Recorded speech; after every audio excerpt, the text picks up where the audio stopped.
ગુજરાતમાં ડિસેમ્બર મહિનામાં કાતિલ ઠંડીનો અનુભવ થઈ રહ્યો છે. ઘણા શહેરોમાં 15 ડિગ્રીથી ઓછું તાપમાન છે અને આ ઠંડીની વચ્ચે હવામાન વિભાગ દ્વારા ડિસેમ્બરમાં કમોસમી વરસાદ એટલે કે માવઠાની આગાહી કરવામાં આવી છે.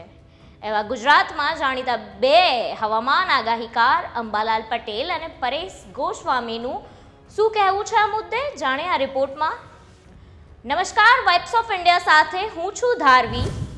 ગુજરાતમાં કાતિલ ઠંડીનો દોર શરૂ થઈ ગયો છે. કેટલાક જિલ્લામાં હિમાલય જેવી ઠંડીનો અનુભવ થઈ રહ્યો છે. આ વચ્ચે ગુજરાતનું વાતાવરણ ભયંકર રીતે પલટવાનું છે. હવામાન નિષ્ણાંત અંબાલાલ પટેલે આજથી ગુજરાતના અનેક જિલ્લા માટે આગાહી કરી છે. હવામાન નિષ્ણાંત અંબાલાલ પટેલે કહ્યું કે 16 ડિસેમ્બરથી 22 ડિસેમ્બર ગુજરાત તરફ વાદળો આવી રહ્યા છે, જેનાથી દક્ષિણ ગુજરાતના ભાગોમાં વાદળછાયું વાતાવરણ રહી શકે છે.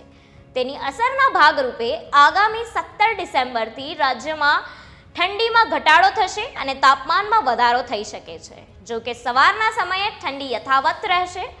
ડિસેમ્બરમાં કમોસમી વરસાદની આગાહી કરતા તેમણે જણાવ્યું કે આગામી 26 ડિસેમ્બર બંગાળના ઉપસાગરમાં વધુ એક સિસ્ટમ બનવા જઈ રહી છે, જેને કારણે 26 થી 4 જાન્યુઆરી સુધી માવઠું આવી શકે છે. 4 જાન્યુઆરી બાદ ઠંડીમાં વધારો થઈ શકે છે.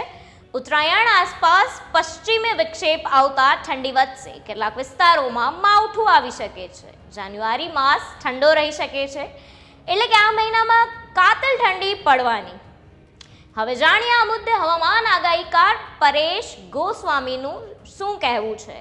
તેના પર એક નજર કરીએ તો તેમના જણાવ્યા મુજબ 2024ની ઠંડી બધા જ વર્ષના રેકોર્ડ તોડે તેવી સંભાવના છે. ઠંડીનો નવો રેકોર્ડ અને માવઠા અંગેની માહિતી આપતા તેમણે આગાહી કરી છે કે 21 થી 24 ડિસેમ્બર રાજ્યભરમાં માવઠું આવી શકે છે અને છેલ્લા અઠવાડિયાની ઠંડીનું પ્રમાણ ગત વર્ષની સરખામણીમાં વધારે નોંધાયું છે.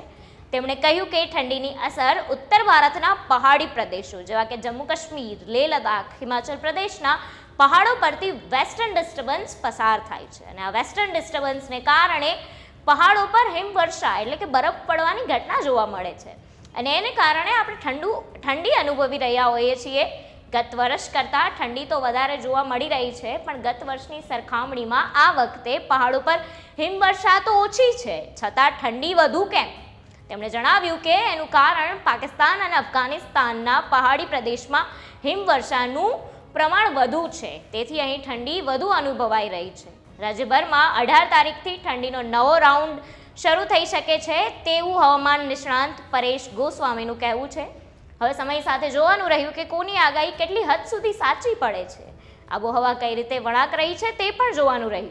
જો વિડીયો પસંદ આવ્યો હોય તો વિડીયોને લાઇક કરવાનું ભૂલતા નહીં. તમારા ફેમિલી ફ્રેન્ડ્સ ગ્રુપમાં શેર કરો. આવી જ માહિતીથી માહિતગાર રહેવા માટે જોડાયેલા રહો વાઇબ્સ ઓફ ઇન્ડિયા સાથે. આભાર.